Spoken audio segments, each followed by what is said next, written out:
हाँ, आप सुन रहे हैं एक डरावनी कहानी, वो भी मेरे जुबानी। दोस्तों, आज की जो कहानी हम लेकर आए हैं वो है कानपुर के रहने वाले एक शख्स रमेश यादव जी की। पेशे से वो एक ऑटो ड्राइवर हैं, लेकिन जो उन्होंने एक सर्द रात को अनुभव किया वो किसी के भी रोंगटे खड़े कर सकता है। तो आइए आज हम ये कहानी रमेश जी की जुबानी उनकी नजर से सुनते हैं। लेकिन कहानी शुरू करने से पहले आप सभी से एक छोटी सी गुजारिश है। आप हमारी कहानियां तो बड़े ध्यान से सुनते हैं, लेकिन लाइक और शेयर करना अक्सर भूल जाते हैं। तो कृपया अगर आपको हमारी ये कहानियां पसंद आती हैं तो इसे ज्यादा से ज्यादा लोगों तक शेयर करें और लाइक करना न भूलें। और हाँ, नीचे कमेंट करके जरूर बताइएगा कि आपको आज की कहानी कैसी लगी। आपने अब तक बहुत सी डरावनी कहानियां सुनी होंगी, लेकिन हम पूरे यकीन के साथ कह सकते हैं कि आज की यह कहानी आपको अंदर तक झकझोर देगी। और अगर आप हमारे चैनल पर नए हैं तो चैनल को सब्सक्राइब जरूर कर लीजिए, ताकि हमारा और आपका ये रिश्ता और भी गहरा हो सके और हमारी हर नई कहानी आप तक सबसे पहले पहुंचे। तो चलिए दोस्तों, बिना किसी देरी के शुरू करते हैं आज की डरावनी दास्तान। आप समझते हैं, लोग सोचते हैं कि ऑटो वाले बस सवारी बिठाते हैं, छोड़ते हैं और बस इतना ही। लेकिन हमारा असली काम वो है सुनना। मैं हूं रमेश यादव। जन्म और बचपन उन्नाव के पास एक छोटे से गांव में बीता। 19 की उम्र में कानपुर आ गया था। अब तो करीब 20 साल हो गए इसी हरे और पीले रंग की बजाज RI को चलाते हुए, गलियों में घूमते हुए, पुलों को पार करते हुए, गायों और पुलिस वालों को चकमा देते हुए। आप कह सकते हैं ये सड़कें मेरे लिए मेरे घर से भी ज्यादा जानी पहचानी हैं। मैं हर दिन सुबह 6 बजे नवीन मार्केट से अपनी शुरुआत करता हूं, एक कटिंग चाय और 2 बीड़ी के बाद। दोपहर तक आमतौर पर सिविल लाइंस, घंटा घर और कभी कभी दूर रूमा तक भी हो आता हूं। लेकिन अब रात की सवारी बहुत कम लेता हूं, बहुत कम, कभी कभी। बात दिसंबर 1997 की है। उस साल सर्दी कुछ जल्दी, कुछ भारी और कुछ अजीब आई थी। कानपुर की रातें वैसे भी बेरहम होती हैं, खासकर एक आदमी के लिए जो अंधेरे में कुछ पैसे और जोड़ना चाहता हो। लेकिन उस रात कुछ तो था जिसने मुझे थोड़ा और रुकने पर मजबूर कर दिया। मेरी बेटी को बुखार था और दवाई की दुकान वाले ने रात का दाम ज्यादा लिया। तो करीब 11:30 मैं अब भी कलेक्टरगंज के आसपास ही चक्कर लगा रहा था। सड़कें खाली थीं, कोहरा धीरे धीरे फैल रहा था, पहले हल्का, फिर ऐसा जैसे किसी ने रुई की तहें आंखों पर रख दी हो। मैं घर लौटने ही वाला था कि मैंने उसे देखा। एक औरत गंगा बैराज रोड के सामने वाले कब्रिस्तान की दीवार के पास खड़ी थी, लाल दुपट्टा हरे सूट के ऊपर। न कांप रही थी, न डरी हुई लग रही थी, बस खड़ी थी, जैसे किसी का इंतजार कर रही हो, या शायद कुछ और का। मैंने ऑटो धीमा किया। देखिए, मैं जानता हूं आप क्या सोच रहे हैं। कब्रिस्तान के पास कोई अकेली औरत दिखे तो भला कौन रुकता है। लेकिन जब आप कानपुर में ऑटो चलाते हैं तो कहानियां सुनना और उन पर ध्यान न देना सीख लेते हैं। भूत किराया नहीं देते, बट बीमार बुढ़ियां देती हैं। और कई बार खोई हुई बेटियां बस घर जाना चाहती हैं। मैडम, कहाँ चलना है? मैंने आवाज दी। वो कुछ नहीं बोली, बस पीछे आकर बैठ गई, चुपचाप। उसकी नजरें सीधी सड़क पर थीं। बोलिए कहाँ? उसकी आवाज हवा की तरह थी, बहुत हल्की। घाटमपुर। मैंने भौहें चढ़ाई। अब ये तो आधी रात हो गई है। वो फिर भी कुछ नहीं बोली, बस सामने देखती रही। अब देखिए, घाटमपुर कानपुर से पूरे 50 किलोमीटर दूर है और रास्ता ज्यादातर सुनसान, सूखे खेत, पुरानी रेलवे क्रॉसिंग और वीरान चौराहे। ऐसा रास्ता जहां कोई ऑटो वाला रात को नहीं जाना चाहता। लेकिन उसके चेहरे में कुछ था, समझा नहीं सकता। वो डरी हुई नहीं थी, बस थकी हुई। वैसी थकावट जो आप किसी के अंतिम संस्कार के बाद चेहरों पर देखते हैं। और मुझे पैसों की जरूरत थी। मैंने ऑटो स्टार्ट किया और वो मेरी जिंदगी का आखिरी समझदारी भरा फैसला था। घाटमपुर का रास्ता रात में ऑटो के लिए नहीं बना। मुझे पता था, हर ड्राइवर जानता है, कोई स्ट्रीट लाइट नहीं, कोई इंसान नहीं, बस टूटी फूटी सड़कें, दोनों ओर खेत और ऐसे पेड़ जो सड़क पर झुकते हुए चलते ऑटो के कान में कुछ फुसफुसाते लगते हैं। फिर भी मैं चल रहा था। इंजन धीमे सुर में गूंज रहा था। हेडलाइट की रोशनी कोहरा चीरने में नाकाम। और पीछे वो औरत, छाया जैसी चुप। मैं बार बार रियर व्यू मिरर में देख रहा था। वो बस वैसे ही बैठी थी, बिना हिले, न खांसी न करवट। उसका दुपट्टा तक नहीं हिला, जबकि हवा लगातार चल रही थी। करीब 10 मिनट बाद मैंने बात करने की कोशिश की, सिर्फ अपनी घबराहट कम करने के लिए। आप यहां की लगती तो नहीं है? मैंने पूछा। कोई जवाब नहीं। मतलब इस वक्त सुरक्षित नहीं है? अब भी चुप्पी। मैंने थोड़ा मुड़कर उसके चेहरे को देखने की कोशिश की। उसके नाक नक्श कुछ अजीब थे। त्वचा बहुत पीली, हेडलाइट की पीली रोशनी में नीली सी लग रही थी। आंखें खुली थीं, लेकिन जैसे कुछ देख ही नहीं रही थीं, या शायद इस दुनिया को नहीं, किसी और को देख रही थीं। आपने कभी ऐसा महसूस किया है जैसे ठंड आपके अंदर उतर रही हो? यही तो मेरे साथ होने लगा था। मैंने शॉल को सीने से और कस लिया और ऑटो का एक्सीलरेटर थोड़ा और दबा दिया। कुछ भी कर लो, बस उस मनहूस रास्ते से जल्दी निकल जाओ। पुराने शुगर मिल के खंडहरों को पार करते ही मैंने पहली बार वो सुना, एक सरसराहट, न पिछली सीट से न बाहर से। वो तो जैसे ऑटो के अंदर से नहीं, मेरे अंदर से आ रही थी। वापस लौट जा। मैंने बिना सोचे ब्रेक दबा दिया। ऑटो थोड़ा फिसला, फिर संभल गया। मैंने पीछे देखा, वो अब भी वहीं बैठी थी। मैंने जबरदस्ती हंसने की कोशिश की। मैडम, आपने कुछ कहा क्या? कोई जवाब नहीं, पर इस बार मैंने साफ देखा, उसके पीछे कुछ हिला। ऑटो के अंदर नहीं, बाहर धुंध के पार। मैंने साइड मिरर में झांक कर देखा। एक झलक, कोई आकृति कुत्ते जैसी रेंगती हुई, पर उससे बड़ी, ऊंची, फिर गायब। मैंने आंखें मली, शायद नींद की कमी होगी। बस थोड़ा और रमेश, मैंने खुद से कहा। उसे छोड़, पैसे ले, घर चल। पर अंदर कुछ पहले ही जान चुका था, पैसे नहीं मिलने वाले। हम एक टूटे हुए माइलस्टोन के पास से गुजरे। रंग तो उड़ चुका था, पर अब भी पढ़ा जा सकता था। घाटमपुर 33 किलोमीटर। तभी उसने पहली बार मुंह खोला। तुम्हें यह रास्ता नहीं लेना चाहिए था। मैंने तुरंत पीछे देखा। क्या? उसकी आंखें मिरर में मेरी आंखों से मिली, और वो वैसी नहीं थी। अब भी इंसानी थी, पर गलत। बहुत बड़ी, बहुत काली, जैसे आंख की पुतली ने बाकी सब निगल लिया हो। मैंने पलकें झपकाई, दोबारा देखा। सामान्य नहीं, सिर्फ दिखावे के लिए सामान्य। उसने हल्की सी मुस्कान दी, जैसे कोई बुरा मजाक याद करके। तुम्हें घर ही जाना चाहिए था, उसने कहा। मैंने कुछ नहीं पूछा, बस एक्सेलरेटर दबा दिया, और धुंध और भी घनी हो गई। कानपुर और घाटमपुर के बीच एक हिस्सा है जिसे ड्राइवर अंधेरी पट्टी कहते हैं। सरकारी नाम नहीं है, पर हर कोई जानता है। एक टुकड़ा जहां 4 से 5 किलोमीटर तक न बिजली है, न गांव, न मोबाइल सिग्नल। 1997 में भी नहीं था, आज भी नहीं है। वहीं मैं था। ऑटो की हेडलाइट धुएं जैसी धुंध को बस हल्का सा चीर पा रही थी। ठंड इतनी थी कि अपनी ही सांस को देख पा रहा था। अब मैं उसकी तरफ देखने की हिम्मत नहीं कर रहा था। मैंने ध्यान रोड पर रखा, पर अब रोड भी नहीं थी। रास्ता पहले धीरे मुड़ा, फिर अचानक तीखा, ऐसी दिशा में जो मैं पहचानता नहीं था। मैंने ये रास्ता सैकड़ों बार चला था, पर अब ऐसा लग रहा था जैसे सड़क खुद को बदल रही हो, जैसे कोई भूल भुलैया बन गई हो, जहां मुझे कभी नहीं पहुंचना था। और पीछे से वो गुनगुनाने लगी, धीरे, बेसुरी, ऐसी धुन जिसमें कोई जुबान नहीं थी, कोई संस्कृति नहीं थी, जैसे लोरी हो, पर सुलाने के लिए नहीं, फंसाने के लिए। मैं ऑटो रोकना चाहता था, कूद कर भागना चाहता था, पर मेरे हाथों ने छोड़ने से इनकार कर दिया। पांव ने एक्सेलरेटर और दबा दिया। वो गुनगुनाती रही, फिर अचानक, वापस ले चलो, टेक मी बैक। मेरा गला सूख गया। क्या? उसकी आवाज अब सूखी थी, बिल्कुल सपाट, जैसे झंग लगे लोहे पर राख। घुमा लो, उसने फिर कहा। हम गलत रास्ते में आ चुके हैं। मैंने इधर उधर देखा। अब कोई रास्ता नहीं था, बस कीचड़, टूटे पेड़ और हर तरफ धुंध। नहीं, मैंने तो समझा था आप घाटमपुर। तभी वो थोड़ा आगे झुकी, पूरी नहीं, बस इतना कि उसकी सांस से जली बालों और गीली पत्तियों जैसी गंध आई। मैंने कभी नहीं कहा। मेरी रीढ़ सुन्न हो गई। मैंने पलट कर देखा, पीछे की सीट खाली थी। मैंने जोर से ब्रेक मारा, ऑटो बंद हो गया। मैं कूद कर बाहर आया, पीछे भागा, खाली, न कोई पैरों के निशान, न कोई सवारी, कुछ नहीं। मुझे वापस ऑटो में कूदकर भाग जाना चाहिए था, पर मैं मूर्खों की तरह चिल्लाया, मैडम, हेलो, कौन था यार? खामोशी। फिर एक नीम के पेड़ के पीछे से आवाज आई, छन छन छन, जैसे पायल की, बहुत भारी पायल की।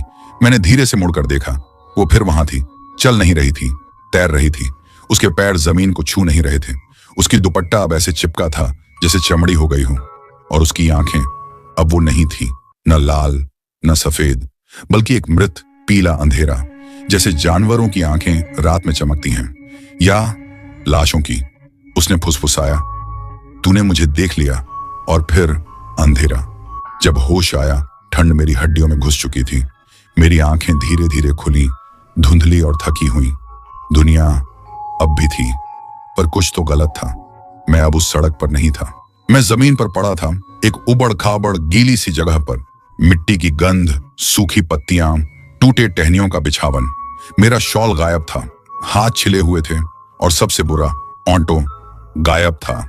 मैं उठ खड़ा हुआ, चक्कर खा रहा था। दिल इतनी जोर से धड़क रहा था कि कानों में उसकी आवाज गूंज रही थी। सांसें टूट टूट कर आ रही थीं। मैंने चारों तरफ घूमकर देखा, कुछ नहीं, न ऑटो, न वो औरत, न सड़क, बस पेड़, नीचे बहती धुंध और एक ऐसी खामोशी जो जिंदा लग रही थी। कहां आ गया हूं मैं? मैंने कुछ कदम चलने की कोशिश की। चप्पल के नीचे कीचड़ सना जमीन चिपचिपा कर रही थी। फिर पीछे से हल्की सी आवाज आई, टक, जैसे कोई कठोर चीज लकड़ी से टकराए। मैंने बुदबुदाया, ऑटो ले जा रही है। वो कौन थी? क्या थी? और तभी, जैसे खुदा मजाक कर रहा हो, ऑटो का हॉर्न बजा, एक हल्की सी बीप। मैं जम गया। आवाज आई थी बाईं ओर, पेड़ों के पीछे से। मैं दौड़ पड़ा। टहनियां बाहों को खरोंचने लगी, झाड़ियां पिंडलियों को चीरने लगी, पर मैं दौड़ा पागलों की तरह। और फिर वो दिखा, मेरा ऑटो, दो पेड़ों के बीच एकदम सीधा खड़ा, जैसे कुछ हुआ ही ना हो। हेडलाइट बंद, इंजन शांत। मैं हांफता हुआ पास पहुंचा। भगवान का लाख लाख शुक्र है। मैंने हैंडल थामने के लिए हाथ बढ़ाया और रियर व्यू मिरर हिला।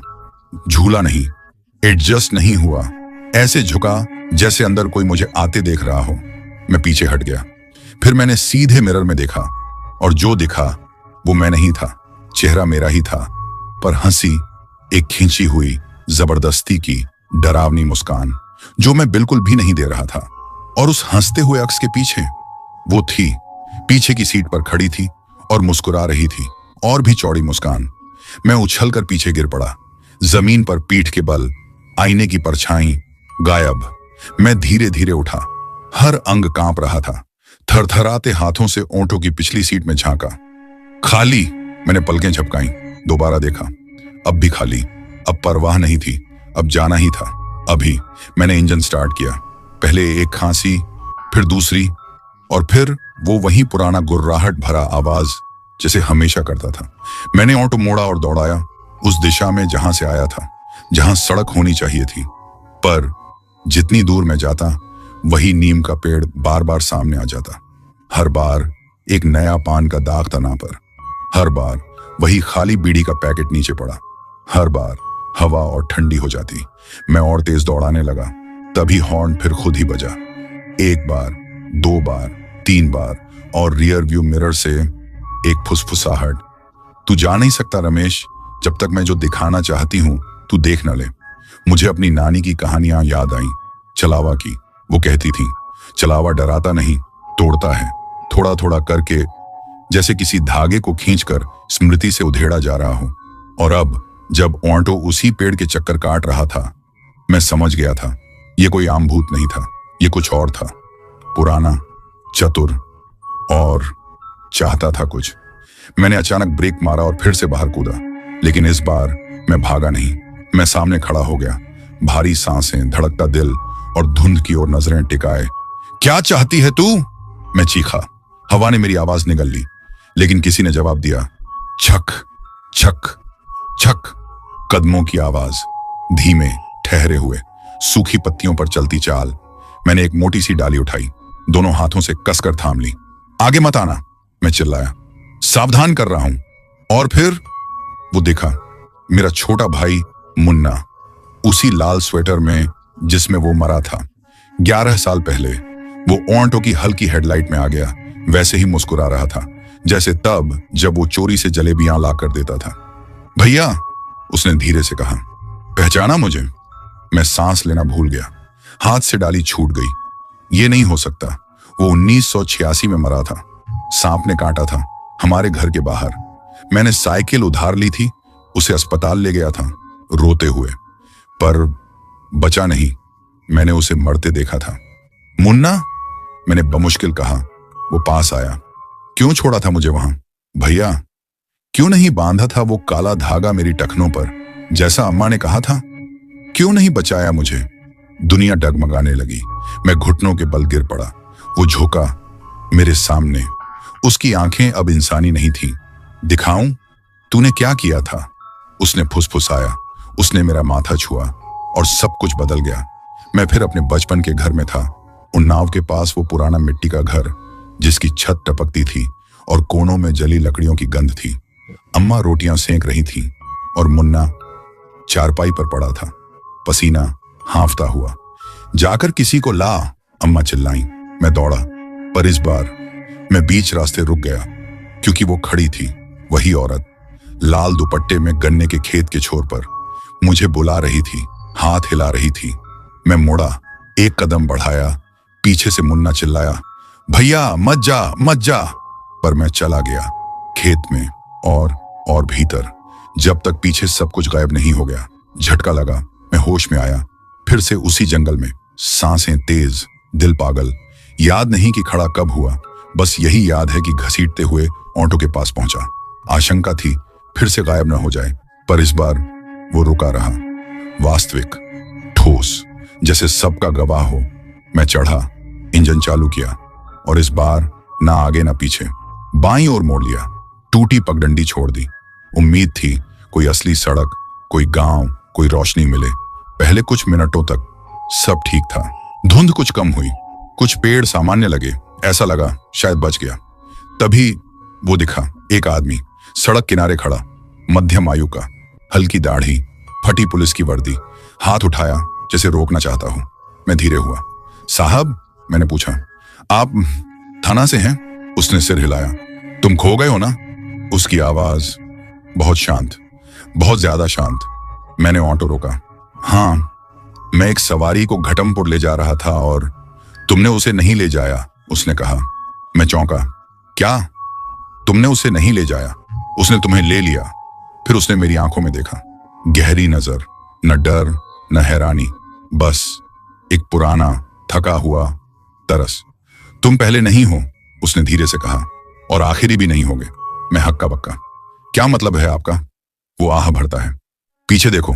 मैंने मुड़कर देखा और वहां 7 लोग खड़े थे, औरतें और मर्द, कुछ पेड़ों के बीच, कुछ खुले में, थोड़ी दूरी पर खड़े। एक ने नर्स की यूनिफॉर्म पहनी थी, दूसरा जैसे कोई स्कूल का लड़का। एक के हाथ में टूटी हुई साइकिल। उनके चेहरे पीले थे, सड़े गले नहीं, खून से सने नहीं, बस खाली, जैसे मोम की मूर्तियां जिन्हें एहसास करना भूल गया हो। और ठीक बीच में वही औरत, लाल दुपट्टे में, मुस्कुराती हुई, मुझ पर नहीं, मेरे पास खड़े उस पुलिस वाले पर। मैंने घबरा कर उसकी तरफ देखा, लेकिन वो गायब था, जैसे कभी था ही नहीं। धुंध में विलीन, जैसे सांस शीशे पर आकर छूटी हो। ऑटो का इंजन बंद हो गया, हेडलाइट बंद पड़ी, फिर बुझ गई, और फिर सन्नाटा, और वो औरत चल पड़ी, धीरे धीरे, हर कदम जैसे मेरे दिमाग में गूंजता हुआ। मैंने ऑटो के दरवाजे बंद किए। बेवकूफी, ऑटो है, कार नहीं। मैं चिल्लाना चाहता था, पर गले से आवाज ही नहीं निकली। वो आई, सामने रुकी, झुकी हल्का सा, और फिर एकदम ठंडी, कांपती हुई शांत आवाज में बोली, रमेश, कितनी दूर तक भागेगा? मैंने पहली बार बोलने की कोशिश की, गला रेत जितना सूखा। मैं ही क्यों? उसकी नजर मेरे पीछे उस खाली सड़क की ओर गई। क्योंकि जो तूने किया है उससे भाग नहीं सकता, वो तेरे साथ चलता है हर जगह। उसने हथेली ऑटो की हेडलाइट पर रख दी। मतलब कांपा, चिच चिच चिच, फड़फड़ाया, फट गया। अंधेरा, पूरा, गहरा, फिर सरसराहटें, सैकड़ों पेड़ों से, ऑटो के अंदर से, सीट के नीचे से मेरा नाम पुकारती, रमेश, रमेश, रमेश। मुझे होश कब गया पता नहीं, पर जब आंखें खुली मैं फिर चल रहा था। ऑटो खुद चल रहा था। इंजन की हल्की गुर्राहट, पहिए एक अजनबी, दरारों वाली सड़क पर सरक रहे थे, जो पहले वहां थी ही नहीं। ऊपर एक फीका पीला चांद, जो कुछ देर पहले आसमान में था ही नहीं। और मैं बस बैठा था, जैसे पत्थर, हैंडल को पकड़े, पर चल नहीं रहा था। वो अब बाहर नहीं थी, वो मेरे बगल में थी, सवारी बनकर, शांत, सौम्य, जैसे किसी रात की सैर पर निकली हो। डरते वक्त तू बहुत अच्छा चलाता है, उसने कहा। मैं कुछ नहीं बोला, न बोल सकता था।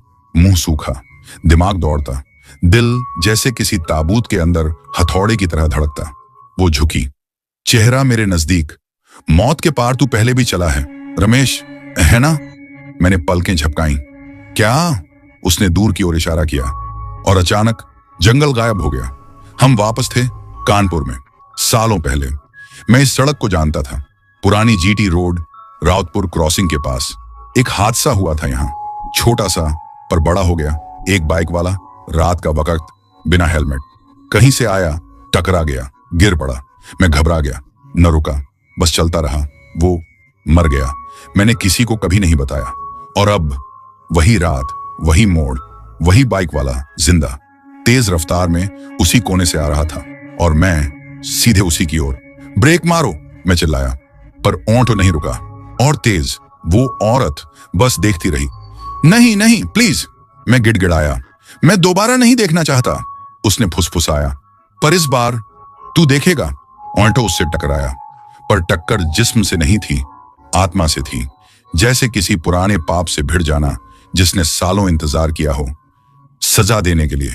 उसका शरीर हवा में उछला, जमीन से टकराया और फिर उठ गया, खड़ा हो गया। उसकी गर्दन टूटी हुई थी, मुंह से खून बह रहा था, फिर भी खड़ा था। धीरे धीरे ऑटो की ओर बढ़ा। उसकी नजर मेरी नजरों से जुड़ी रही। तू छोड़ गया मुझे। उसने अपना हाथ ऑटो की विंडशील्ड पर रखा। तुम सब छोड़ जाते हो। मैं टूट गया, माथा स्टीयरिंग पर टिका दिया। आंखें बह चली, डर से नहीं, शर्म से। सालों तक मैंने खुद से कहा मेरी गलती नहीं थी, कि मैंने नहीं देखा उसे, कि मैं थका हुआ था, कि वो तेज चल रहा था। लेकिन अंदर ही अंदर मैं जानता था, मैं भागा था। और अब वो सब लौट रहे थे। मुन्ना, वो बाइक वाला, और बाकी सब जिन्हें मैंने पीछे छोड़ दिया था। लाल दुपट्टे वाली औरत ने मेरे कंधे पर हाथ रखा। अब तू जा सकता है, उसने कहा। मैंने सिर उठाया, हैरान, उम्मीद से भरा। सच में? उसने सिर हिलाया। लेकिन तुझे चुनना होगा। उसने हाथ उठाया और ऑटो के सामने की सड़क दो हिस्सों में बंट गई। बाईं ओर एक सीधी सड़क, साफ, उजली, शांत, न पेड़ न धुंध, बस सुकून। दाईं ओर वही जंगल, पहले से भी ज्यादा काला। मैंने दोनों रास्तों को देखा। फर्क क्या है? मैंने पूछा। वो मुस्कुराई। एक तुझे वापस दुनिया में ले जाएगा, सुबह तेरी आंख खुलेगी अपने बिस्तर में। ये रात बस एक धुंधली, डरावनी याद बनकर रह जाएगी। और दूसरा, वो झुकी, कान के पास फुसफुसाई, दूसरा तुझे ले जाएगा सच तक, पछतावे तक, उन सब तक जो आज भी तेरा इंतजार कर रहे हैं। मेरी सांस अटक गई। तुम किस रास्ते जाओगी? उसने कोई जवाब नहीं दिया, बस हवा में राख की तरह गायब हो गई। मैं ऑटो में बैठा रहा। सामने वो दो रास्ते, हेडलाइट झपक रही थी। एक रास्ता शांति का वादा, दूसरा इंसाफ का। मैंने धीरे से हैंडल घुमाया और अंधेरे रास्ते को चुना। जैसे ही मैंने अंधेरे रास्ते की ओर मोड़ा, दुनिया फिर बदल गई। सड़क बस मुड़ी नहीं, सूख गई, सिमट गई, जैसे कोई जिंदा चीज हो जो अब खुद में लिपटने लगी हो। दोनों तरफ के पेड़ झुकने लगे, उनकी शाखें ऑटो की छत को छूने लगी जैसे उंगलियां। हवा भारी हो गई थी, कोहरे से नहीं, यादों से। और फिर फुसफुसाहटें लौट आईं, लेकिन इस बार सैकड़ों आवाजें नहीं थीं, बस एक, गहरी, साफ, धीमी। तू घर जा सकता था। मैंने हैंडल को कसकर पकड़ लिया, उंगलियां सफेद हो गईं। तूने चुना याद करने को, चुकाने को। अब देख जो तूने दफन कर रखा है। ऑटो खुद ब खुद धीमा हुआ, रुक गया एक छोटे टूटे मंदिर के सामने। पुरानी ईंटें, गुंबद गायब, एक फटी हुई घंटी जो जंग लगे सरिये से लटक रही थी। अंदर की मूर्तियों पर काई जमी थी, पर मैं पहचान गया। भैरव बाबा थे वो, यात्रियों के रक्षक, मगर उनका चेहरा कोई नोच चुका था, जैसे कोई नहीं चाहता था कि मैं खुद को महफूज समझूं। मैं बाहर निकला, हवा चीखी। मंदिर के अंदर एक छोटा सा धातु का आईना टंगा था, एक थाली जितना बड़ा, दीवार पर टेढ़ा लटका हुआ। न जाने क्यों मैं उसकी ओर बढ़ा। कुछ था उसमें, जिंदा सा। जब मैंने उसमें झांका, मैंने खुद को नहीं देखा, ना रमेश, ना वो ऑटो ड्राइवर जो रात को सवारी लेता था और पान की दुकानों पर जोक सुनाता था। मैंने देखा हर वो पल जिससे मैं भागा था, मुन्ना की निःशब्द देह, मेरे हाथ मिट्टी से सने, गटर में पड़ा वो बाइक वाला और मैं तेजी से भागता हुआ, वो बुजुर्ग औरत जिससे ज्यादा किराया लिया और बंद अस्पताल के बाहर छोड़ दिया, वो लड़की जिसे कर्फ्यू की रात में बैठाने से मना कर दिया था, जिसने सड़क किनारे बच्चा खो दिया, यहां तक कि वो कुत्ता जिसे मैंने मारा और कभी मुड़कर नहीं देखा। सब कुछ एक एक कर, हर गुनाह आईने में ऐसे चलने लगा जैसे मेरी आत्मा की फिल्म हो रही हो। और फिर छवि बदली। अब वहां एक इंसानी नहीं, अमानवीय आकृति खड़ी थी। ना पुरुष, ना स्त्री, ना चेहरा, बस चलती परछाइयां। उसके हाथ लंबे और अस्वाभाविक, छाती ऊपर नीचे हो रही थी जैसे दुखों में सांस ले रही हो। वो मुझे देख रही थी बिना आंखों के, और फिर उसने बोला, मौन में, मेरे मन में, मैं भूत नहीं हूं, मैं सज्जा नहीं हूं, मैं वो याद हूं जिससे तू डरता है, जो सच तूने दबा रखा है। मैं वही हूं जो तब उठता है जब आत्मा भूलने से इनकार कर देती है। मैं पीछे लड़खड़ा गया। छलावा, मैंने फुसफुसाया। उसने सिर हिलाया, फिर आईने के पार से हाथ निकाला और मेरे सीने को छू लिया। मेरे शरीर में झटका लगा और मैं देख सका वो रात जब पिताजी मरे थे, उन्होंने मुझसे अस्पताल ले चलने की भीख मांगी थी, पर मैं दोस्तों के साथ शराब पीने चला गया। वो जमीन पर मर गए, अकेले, मेरा नाम पुकारते हुए। मैं घुटनों पर गिर पड़ा, बिलखता हुआ, गला जला हुआ। छलावे ने हाथ पीछे खींच लिया। अब तूने देख लिया है, उसने कहा, अब जा सकता है। जब मुझे होश आया, मैं एक असली सड़क के किनारे पड़ा था। NH 34। सुबह हो चुकी थी। चिड़ियों की चहचहाहट, सूरज की हल्की गर्मी मेरे चेहरे पर। मेरा ऑटो वहीं था, साबुत, शांत, मेरा इंतजार करता हुआ। और पहली बार रियर व्यू मिरर में मैंने सिर्फ खुद को देखा, थका हुआ, आंखें गड्ढों जैसी खोखली, लेकिन इंसान। उस सुबह मैं घर लौटा, बिना म्यूजिक के, बिना चाय के स्टॉप के, बिना किसी बात के, बस खामोशी। और जब बाद में लोगों ने पूछा, कहां था तू रात भर, मैं बस मुस्कुराया। एक सवारी ली थी जो लेनी नहीं चाहिए थी, पर जरूरी थी, क्योंकि अब मैं जान चुका था, छलावा बुरों के लिए नहीं आता। वो उन लोगों के लिए आता है जो भूल जाते हैं, जो शहर की भीड़ में छिपे रहते हैं, अपनी ऑटो की सीट के पीछे, ऐसे दिखावा करते हैं जैसे उन्होंने कभी कोई गलती ही नहीं की। और अगर कभी तुम खुद को अकेला पाओ, भटके हुए, और कोई औरत लाल दुपट्टे में हाथ दे, रुको, आईने में देखो और खुद से पूछो, क्या है जो अब तक याद नहीं किया। मैंने किसी को कुछ नहीं बताया, कई दिनों तक। कैसे बताता, क्या कहता? भाई, एक औरत बैठी थी ऑटो में, पर छलावा निकली। लोग हंसते, या और बुरा, मुझे पागल समझने लगते। तो मैंने बस चुपचाप फिर से चलाना शुरू किया, धीरे, सावधानी से, हर रात। अब जंगल वाले रास्तों से बचता था। 10 बजे के बाद सवारी लेने से मना कर देता। सीट के नीचे हनुमान चालीसा रखने लगा। पर दिल के अंदर मुझे पता था, कहानी अभी खत्म नहीं हुई थी, क्योंकि उस सड़क के बाद हर रात वो लौटती रही। ना ऑटो में, ना आईने में, सपनों में, हमेशा पीछे वाली सीट पर, चुपचाप, सामने देखती हुई, ना कुछ कहती, ना पलकें झपकाती, बस मौजूद रहती। और फिर करीब 10 दिन बाद कुछ हुआ जिसने सब कुछ बदल दिया। मैंने एक बूढ़े आदमी को उठाया नवाबगंज मंदिर के बाहर, रात के करीब 8:45। सामान्य लग रहा था, सफेद कुर्ता, छड़ी, थकी आंखें। कहने लगा, लाल बंगला जाना है।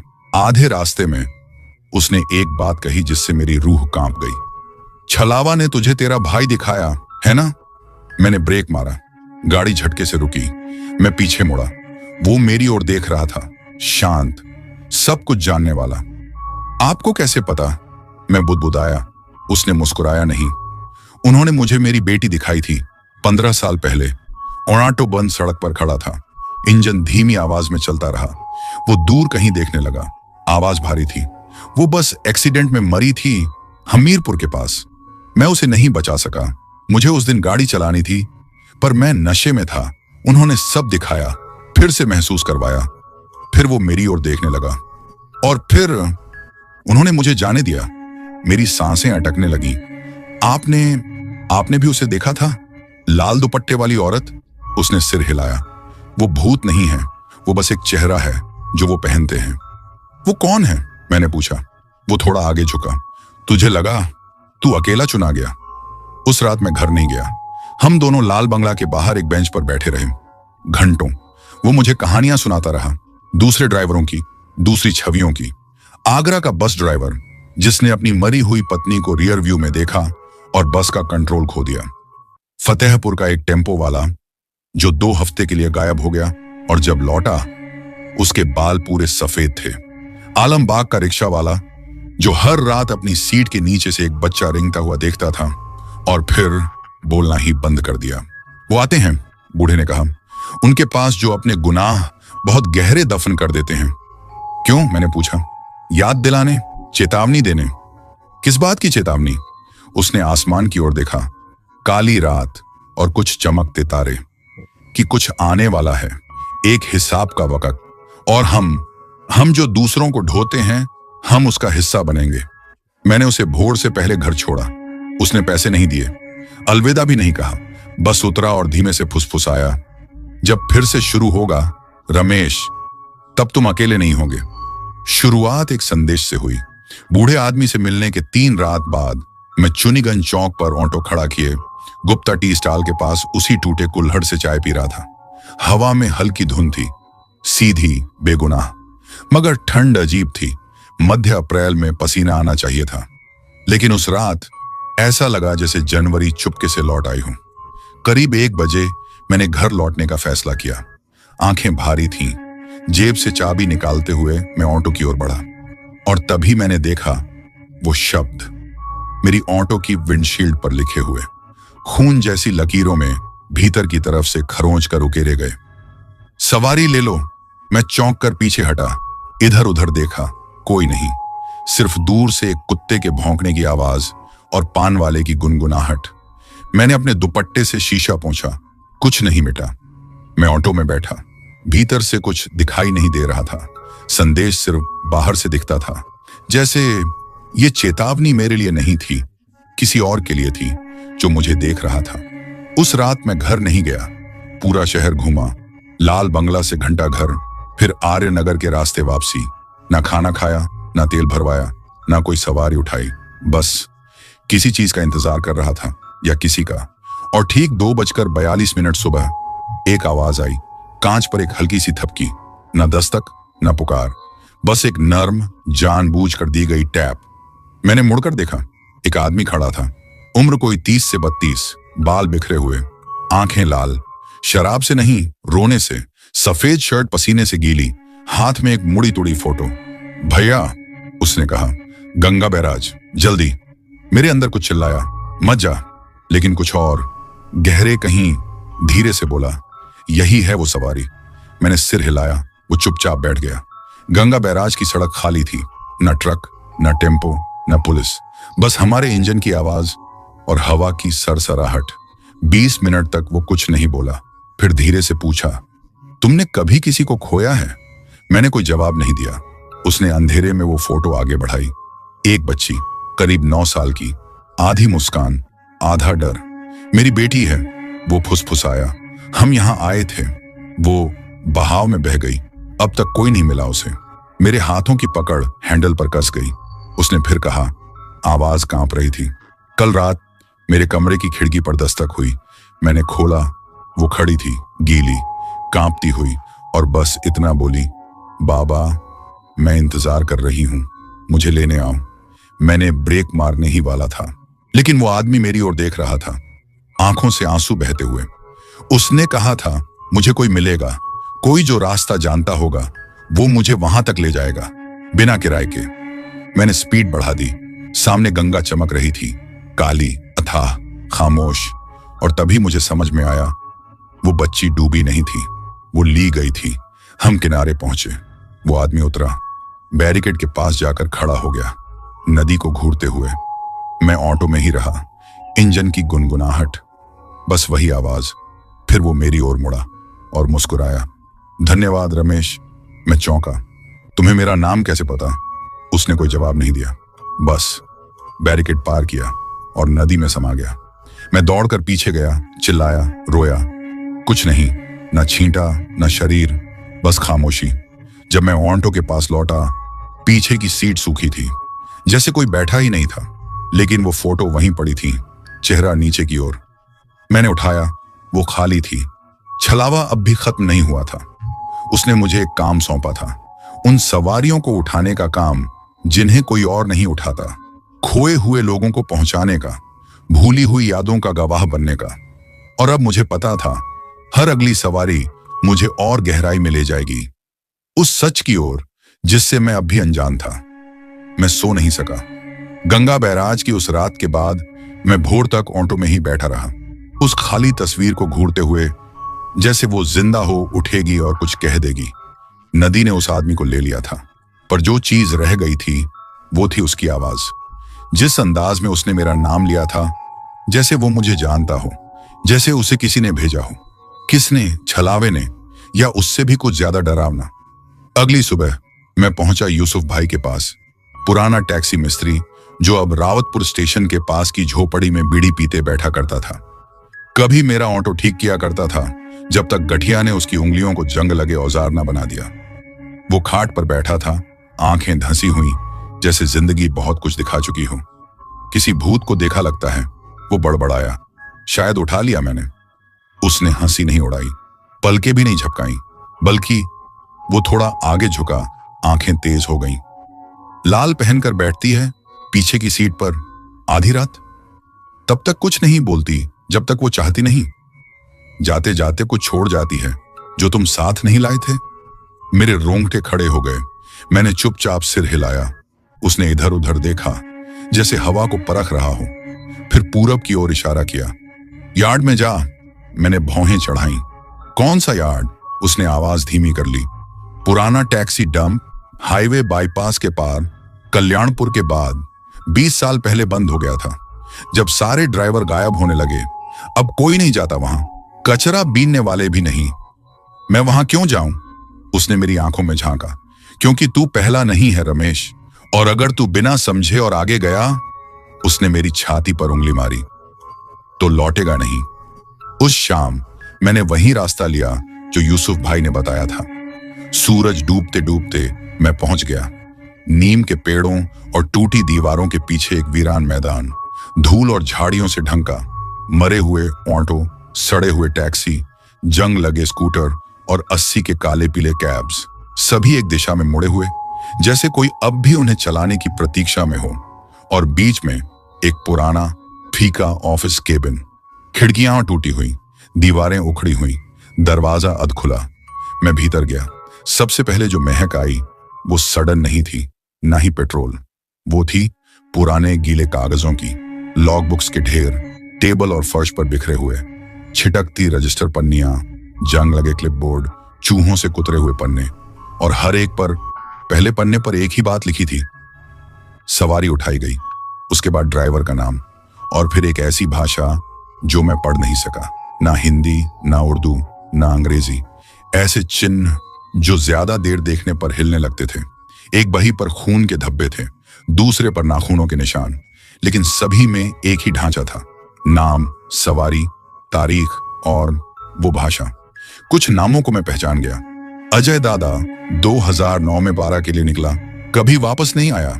सादिक भाई, सबसे सौम्य इंसान, 2004 से गायब। यहां तक कि रवि, जिसने एक बार शराब की दुकान के बाहर मेरी जान बचाई थी, वो सब यहां आए थे। और अब मैं भी। जब मैं मुड़ने लगा, एक आखिरी किताब ने मुझे रोक लिया। काली किताब, बिना किसी लेबल के, धीरे से खोला। सिर्फ एक पेज लिखा था, राकेश सिंह, सवारी, बकाया, अंतिम दर्शन, रमेश। मेरे हाथ कांपने लगे। राकेश, मेरा बड़ा कजिन, जिसने मुझे ड्राइविंग सिखाई थी। 15 साल पहले संपर्क टूट गया था। घर वाले बोले पंजाब चला गया, लेकिन अब मुझे मालूम था वो भी उन्हीं में से एक था। चुना गया, ले जाया गया।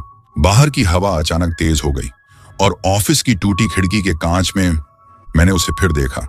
लाल कपड़ों में वो औरत ठीक मेरे पीछे खड़ी थी, भावहीन चेहरा, बस इंतजार करती हुई। मैंने पीछे नहीं देखा, मैं देख ही नहीं सका। उस पल में कुछ था, उसके प्रतिबिंब को टूटे कांच में देखने में। जिसने मेरे शरीर को जैसे जकड़ लिया। जैसे अगर मैं पलटा तो मैं नहीं रहूंगा। मैं धीरे धीरे पीछे हटा, एक एक कदम नजरें कान से हटाए बिना। जैसे ही मैंने दहलीज पार की, वो गायब थी। ना कोई आहट, ना हवा, बस सन्नाटा। मैं सीधे घर आया, ना खाना खाया, ना सोया, बस फर्श पर बैठा रहा, अपने एक कमरे के फ्लैट में, काली रजिस्टर खोले हुए, राकेश का नाम घूरते हुए, उसके नाम के पास लिखे वो शब्द, सवारी, बकाया, अंतिम दर्शन, रमेश। इसका मतलब क्या था? क्या मैं आखिरी इंसान था जिसने उसे जिंदा देखा, या क्या मुझे ही उसकी अधूरी सवारी पूरी करनी है? और बकाया का मतलब, क्या किराया बाकी है या आत्मा? मुझे जवाब चाहिए थे, तो मैं गया एकमात्र उस इंसान के पास जो कुछ जान सकता था। Inspector Maheshwar Singh, retired police वाला, अब जाज मऊ में सेकंड हैंड औजार बेचता था। उसी ने 2000 के दशक में टैक्सी यार्ड से ड्राइवरों की गायबियों की फाइलें देखी थी। लोग कहते थे उसने उम्र की वजह से नहीं, बल्कि उस यार्ड में जो देखा उससे डर के पुलिस छोड़ी थी। वो एक पेड़ के नीचे बैठा था, एक स्पैनर पर तेल मलते हुए, चारों ओर पुराने स्क्रू ड्राइवर और जंग लगे औजार। जब मैंने छलावा का नाम लिया, उसने पलटकर भी नहीं देखा, बस मेरी ओर घूरते हुए बोला, फिर से शुरू हो गया है ना? मैंने सिर हिलाया, रजिस्टर दिखाया, उसने खोला, राकेश का नाम पढ़ा, धीरे से कुछ बुदबुदाया, शायद कोई मंत्र या कोई दुआ, फिर बोला धीरे, थोड़े थोड़े शब्दों में, जैसे हर लफ्ज के पीछे कोई बोझ हो। एक नियम है रमेश, जो सवारी छलावे से शुरू होती है उसे या तो पूरा होना होता है या फिर बदलना। मैंने भौहें चढ़ाई। बदलना? किससे? उसकी आंखें अचानक चिंगारी जैसी चमक उठी। तुमसे या किसी और से जिसे छलावा चुने। मेरी सांस अटक गई। मतलब अगर मैं राकेश की आखिरी सवारी पूरी नहीं करता तो उसकी जगह तुम लोगे, और वो सवारी कभी खत्म नहीं होगी। उसी वक्त हवा फिर से उठी, तेज और चीरती हुई, और दूर कहीं मैंने सुना एक इंजन की आवाज, धीमी, पुरानी, लयबद्ध, जैसे कोई ऑटो रिक्शा जो किसी और समय से चलकर आ रहा हो। महेश्वर सिंह खड़ा हो गया, सड़क की ओर देखता रहा, फिर अपनी शर्ट की जेब से एक पुराना कागज निकाला और मेरी ओर बढ़ा दिया। एक पुलिस रिपोर्ट की फोटोकॉपी, तारीख 15 जुलाई 2009, दर्ज किया गया रमेश कुमार।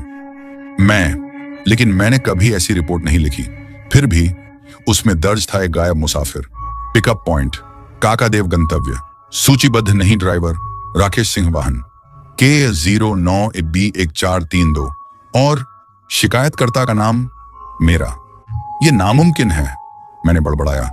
ये नकली है, ये, लेकिन दस्तखत वो मेरा था, मेरी ही लिखावट। इंस्पेक्टर की आवाज मेरे डर के बीच चीरती हुई आई। उन्होंने तुम्हें लूप में खींच लिया है रमेश। वो अधूरी सवारी कभी खत्म नहीं हुई, अब तुम्हें उसे पूरा करना होगा। मैंने सिर उठाया, लेकिन कैसे? उसने कोई जवाब नहीं दिया, बस रिपोर्ट के कोने में लिखी तारीख की ओर इशारा किया। 15 जुलाई, कल पिकअप पॉइंट पर जाना, उसने कहा। काका देव, रात 11:45। वही तारीख, वही वक्त। छलावा हमेशा समय का मान रखता है। तू चूक गया तो फंस गया। फंस गया कहां? लूप में, उस अनंत रास्ते में। वो मुड़ा और चला गया, मुझे छोड़कर, हवा के साथ, उस कागज के साथ, और उस सिहरन के साथ जिसे कोई सूरज भी जला नहीं सकता था। मैं घर लौटा, दीवार को घूरता रहा सारी रात। न आंख झपकी, न शरीर हिला, क्योंकि अब एक बात साफ थी, राकेश गायब नहीं हुआ था। वो अब भी चला रहा था, अब भी फंसा था उस सवारी में, मेरे इंतजार में कि मैं वो पूरा करूं जो वो नहीं कर सका। 15 जुलाई, काकादेव, रात 11:43।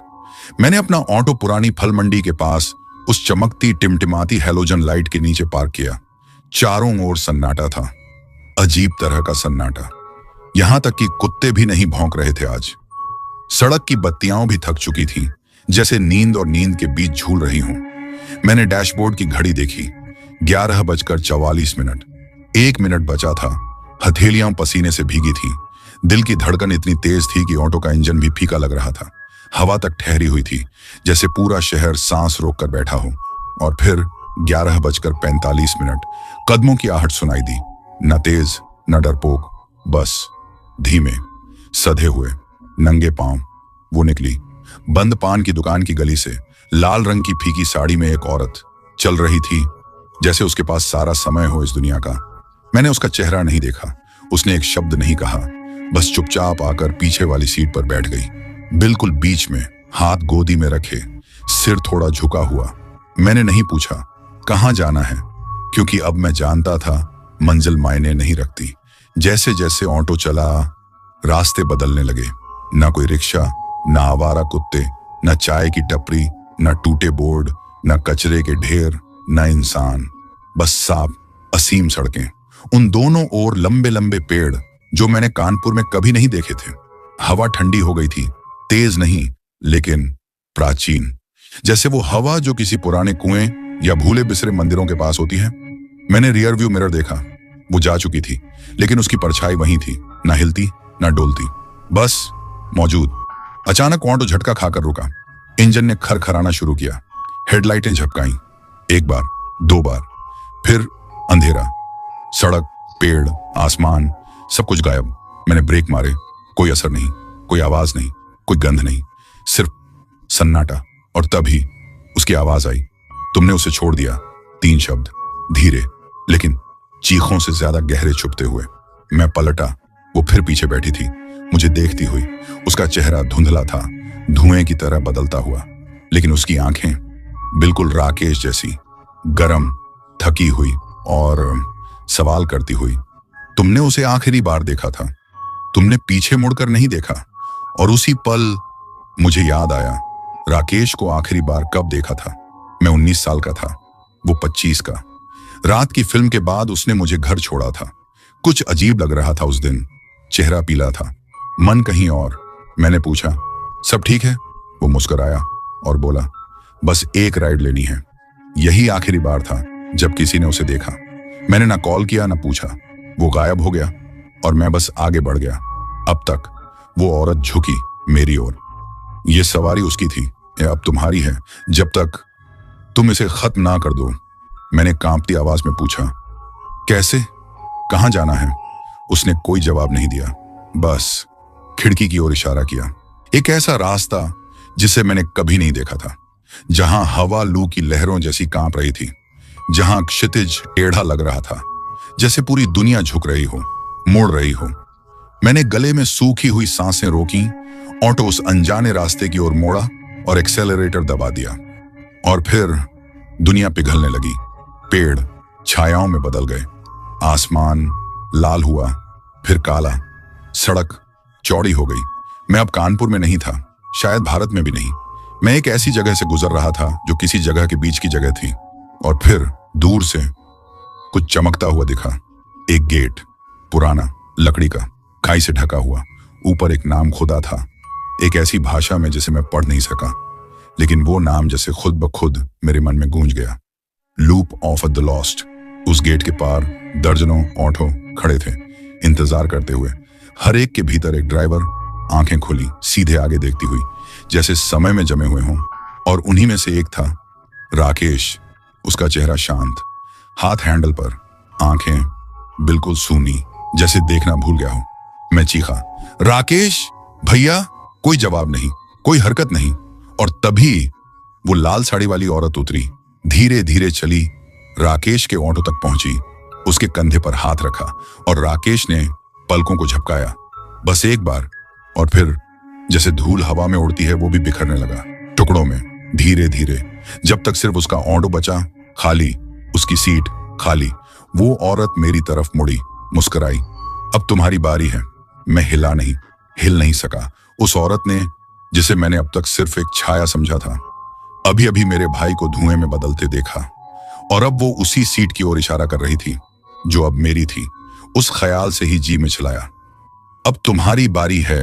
मैंने सिर हिलाया, नहीं, तुमने कहा था सवारी को खत्म करना है, तुमने कहा था मुझे इसे पूरा करना है। वो धीरे धीरे मेरी ओर मुड़ी, चेहरे पर वही रहस्यमयी मुस्कान। हाँ रमेश, लेकिन पहले तुम्हें जानना होगा ये जगह असल में है क्या। मैंने पीछे देखा, रास्ता गायब था, न पहियों के निशान, न वापसी की राह, सिर्फ वही gate, loop of the lost, और उसके पार ऑटो का जंगल। कतारों में खड़े, हर एक में एक जमी हुई आत्मा। कुछ चेहरों को मैं पहचानता था, चेहरे से नहीं, कहानियों से। चिंटू भैया, जो लाल बंगला की रात वाली सवारी के बाद गायब हुए। ललित, जिसकी ऑटो सूनी नहर में चलती पाई गई थी। तबरेज, जिसने आखिरी पैसेंजर के लिए रास्ता बदला था। अब सब यहीं थे, फंसे हुए, इंतजार करते हुए। कुछ सीधे बैठे जैसे रुकी हुई घड़ियां, कुछ धीरे धीरे गोल घूमते हुए जैसे एक ऐसे लूप से निकलना चाह रहे हों जो अब किसी नियम को नहीं मानता। वो औरत आगे बढ़ी, मुझे इशारे से बुलाया। मैं ऑटो से उतरा, पांव कांप रहे थे। यहां की हवा ठंडी ही नहीं थी, वो भारी थी, जैसे पानी में चल रहा हूं। हर ऑटो के पास से गुजरते हुए मुझे एहसास हुआ, यादें, मगर मेरी नहीं। एक बच्ची की मां को पुकारती आवाज, कांच टूटने की चीख, एक खांसी जो रुकी नहीं, चलती ऑटो में किसी की चीख। ये भूत नहीं थे, ये गूंजें थीं, जिंदगियां जो अधूरी रह गईं, सफर जो बीच में छूट गए। वो औरत मुझे एक सूखे पेड़ के पास ले गई जिस पर एक शीशा टंगा था। साधारण नहीं था वो, उसकी सतह धुएं की तरह लहराती थी। मैंने उसमें झांका, मुझे अपना अक्स नहीं दिखा, राकेश दिखा, मगर एक ड्राइवर नहीं, एक बच्चा, नंगे पांव खेतों में दौड़ता, आंधी में बरगद के पेड़ के नीचे छिपता, मेरे साथ आम चुराकर हंसता। फिर वो बड़ा होता दिखा, ऑटो चलाते हुए, काका देव के पास एक औरत को चढ़ाते हुए, और फिर गायब होता हुआ। ऑटो धुएं में बदलता, चेहरा सन्नाटे में घुलता। चलावा, वो औरत बोली, कोई भूत नहीं है रमेश, ये अधूरी बात है जो खत्म नहीं हुई, जो जाने नहीं देती। मैं पलटा, दिल धक धक करता हुआ। तो तुम क्या हो? उसने मेरी आंखों में देखा और पहली बार उसकी आवाज कांपी। मैं चालावा नहीं हूं, मैं इसकी पहली सवारी हूं। मैं कुछ समझा नहीं। मैं घर जा रही थी, औरैया के बाहर अपने गांव, पर जिसने मुझे उठाया वो मुझे पहुंचा नहीं सका। हम एक्सीडेंट में मारे गए दोनों, लेकिन मेरा सफर खत्म नहीं हुआ। मेरी जरूरत घर पहुंचने की, वो भी नहीं मरी। यहीं से ये सब शुरू हुआ, एक अधूरी सवारी से। वक्त के साथ ये बढ़ता गया, एक लूप, एक भूख, एक साया जो उन लोगों को निगलता है जो अपनी आखिरी सवारी को अधूरा छोड़ देते हैं। मेरे कदम पीछे हटे, दुनिया घूमती सी लगी। अब क्या? मैं यहीं फंस गया हूं, किसी की जगह लूं, एक और खोई हुई रूह बन जाऊं? उसने सिर हिलाया। जरूरी नहीं, एक तरीका है इसे खत्म करने का। सवारी पूरी करो, वाकई में पहुंचाओ उस जगह जहां उसे जाना था। मैंने मुश्किल से गले से आवाज निकाली, कैसे? वो मुझे देखती रही, चेहरा अब सौम्य था। मुझे घर ले चलो। औरैया? मैंने पूछा। उसने सिर हिलाया। नेपालपुर के बाहर एक बरगद है, मेरे पिताजी ने लगाया था, वहीं जा रही थी जब मरी। हाथ कांप रहे थे जब मैंने फिर से ऑटो स्टार्ट किया। वो फिर पीछे बैठ गई, शांत, स्थिर, और पहली बार मैंने उसका चेहरा साफ देखा। न खून, न दांत, न डरावनी चीखें, बस एक औरत, थकी हुई, भूली हुई, इंतजार करती हुई। मैंने इंजन चालू किया, वो दहाड़ उठा, और उसी पल लूप ऑफ द लॉस्ट बदलने लगा। कोहरा छूट गया, एक रास्ता बना, पतला, टेढ़ा, लेकिन असली, और दोनों ओर फंसे हुए ऑटो गायब होने लगे। एक एक करके उनके ड्राइवर पलके झपकाते, जागते, और फिर रोशनी में घुल जाते।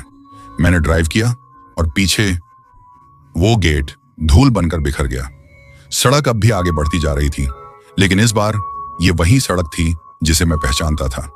पुराने टूटे हुए माइलस्टोन पर जाने पहचाने नाम उकेरे थे, पांखी, रानिया, झींझक, फफूंद। ये अब कोई सपना नहीं था। मैं औरैया की ओर चला जा रहा था, उस पुराने नेपालपुर वाले बरगद के पेड़ की ओर।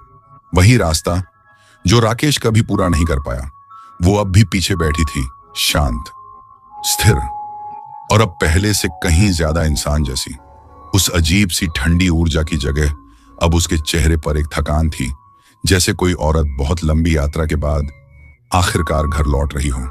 हम दोनों चुप थे, क्योंकि शायद हम दोनों ही जानते थे ये सवारी बातों की नहीं थी, ये याद करने की थी। धीरे धीरे तारे फीके पड़ने लगे, आसमान का रंग नील काला से धुंधला स्लेटी हो गया। सुबह की पहली रोशनी दस्तक दे रही थी, और फिर मैंने उसे देखा। वो परिचित सा मोड़ जिसके पार गन्ने के खेतों से हमेशा मीठी सी महक आती थी, जहां कभी कभार ही कोई ट्रक गुजरता था, जहां हवा अक्सर कुछ रहस्य फूंकती हुई सी लगती थी। बरगद का पेड़, ऊंचा, प्राचीन, लाल धागों से लिपटा हुआ, किसी ने उसके तने पर गेरुए रंग से तिलक किया था। जड़ के पास कुछ दिए रखे थे, बुझ चुके लेकिन छुए नहीं गए। मैंने ऑटो रोक दिया। इंजन धीरे से सिसकारी भरकर बंद हो गया। वो बिना कोई आवाज किए उतरी और तभी मैंने एक बात पहली बार नोटिस की। वो नंगे पांव थी, लेकिन उसके पैरों पर ना धूल थी, ना कोई थकावट का निशान, जैसे वो कभी जमीन पर चली ही ना हो। वो पेड़ के पास गई, कुछ पल ठिठकी, फिर मेरी ओर मुड़ी और मुस्कुराई। ना वो डरावनी मुस्कान जो मैंने सपनों में देखी थी, ना किसी भूत जैसी खोखली हंसी, बस एक सादगी भरी राहत वाली मुस्कान, जैसे कोई इंसान आखिरकार वो जगह पाले जिसे वो बरसों से ढूंढ रहा हो। धन्यवाद रमेश। उसकी आवाज धीमी थी, लेकिन मेरे सीने में गूंज रही थी। मैं भी ऑटो से उतरा। क्या यही था? उसने सिर हिलाया। यहीं आ रही थी जब मरी थी। वो नहीं पहुंच पाया, लेकिन तुम पहुंच गए। तुमने लूप तोड़ दिया रमेश। तुमने याद रखा कि सफर अभी अधूरा था। बस इतना ही चाहिए होता है चालावा को, कि कोई याद रखे सवारी अभी खत्म नहीं हुई है। उसने धीरे से पेड़ को छुआ, अपना हाथ तने पर रखा। हवा तेज होने लगी, लाल धागे हिलने लगे, जैसे कोई पुरानी दास्तान फुसफुसा रहे हों। और फिर वो गायब होने लगी, डर के साथ नहीं, बल्कि शांति के साथ, जैसे सुबह की पहली धूप में कोहरा घुल जाता है। उसने एक आखिरी बार मुझे देखा। बाकियों को बताना, अपनी आखिरी सवारी अधूरी मत छोड़ना। हर सवारी का मतलब होता है। और फिर वो चली गई। न चीख, न चमक, बस शांति। उस सुबह थोड़ी देर बाद मैं उस पेड़ के नीचे बैठा रहा। कितनी देर याद नहीं। ना कोई फोन का सिग्नल, ना कोई आवाज, बस मैं, मेरा ऑटो और सीने में उठती कोई हल्की सी गर्माहट, जैसे कुछ टूट कर फिर से जुड़ रहा हो। फिर मैंने पीछे हाथ बढ़ाया सीट के नीचे, और वहां कुछ पाया जो मैंने कभी रखा ही नहीं था। एक पुरानी फोटो, काली सफेद फटी हुई। एक आदमी ऑटो में बैठा और उसके पास एक लड़की लाल साड़ी में मुस्कुराती हुई। मैंने फोटो पलटी। पीछे फीकी स्याही में सिर्फ 2 शब्द लिखे थे, धन्यवाद। उसी शाम मैं वापस कानपुर लौटा। कोई मेरी कहानी पर यकीन नहीं करता, लेकिन सब ने एक बात जरूर नोट की, मैं बदल चुका था। अब मैं कभी रात की सवारी नहीं टालता, हर सवारी को पूरा करता, चाहे वो जहां भी ले जाए। और हर बार जब कोई पैसेंजर उतरता, मैं शीशे में जरूर देखता, तसल्ली करने के लिए कि वो सच में उतर चुका है। क्योंकि कई बार सवारी तब खत्म नहीं होती जब पैसेंजर उतर जाए। उस सफर को अब 3 साल हो चुके हैं। वो राइड जो मैंने कभी मीटर में नहीं डाली, जो मैंने कभी दर्ज नहीं की, लेकिन जिसने मुझे हमेशा के लिए बदल दिया। लोग कहते हैं मैं अब शांत हूं, थोड़ा ज्यादा सब्र वाला। कुछ लोग कहते हैं समझदार हो गया हूं, पर सच्चाई ये है, उस सुबह नेपालपुर से लौटने के बाद से मैं सड़क की आवाज थोड़ी अलग सुनने लगा हूं। कभी कभी जब मैं ऑटो स्टैंड पर खाली बैठा होता हूं, तो मुझे वो आवाजें सुनाई देती हैं जो बाकी लोग नहीं सुनते। हवा में फुसफुसाहटें, किसी अनजान मुसाफिर की हंसी, वो बातें जो कहकर भी कभी कहीं नहीं गईं। और कभी कभार जब मैं काका देव की उस लंबी बाईपास वाली सड़क से आंखें मुंह कर गुजरता हूं, मैं उसे देखता हूं, राकेश, अपना हरा बजाज ओंटो चलाता हुआ, एक हाथ हैंडल पर, दूसरे से मुझे इशारा करता हुआ। मैं कभी हाथ नहीं हिलाता, बस हल्का सा सिर हिला देता हूं, क्योंकि मुझे पता है वो भी मुझे देख रहा है। कुछ रातें ऐसी होती हैं जब मैं बहुत देर से लौटता हूं, 1:30 या शायद 2 बजे। कानपुर की सड़कें तब खाली होती हैं, सिर्फ चौकीदार होते हैं और साए। अब मैं उन्हें यही कहता हूं, यादों के चालावा, वो मुसाफिर जिनके नाम मैंने कभी नहीं पूछे, जिनकी आवाजें मैंने अनसुनी कर दी, जिनकी मंजिलों को मैंने अहमियत नहीं दी।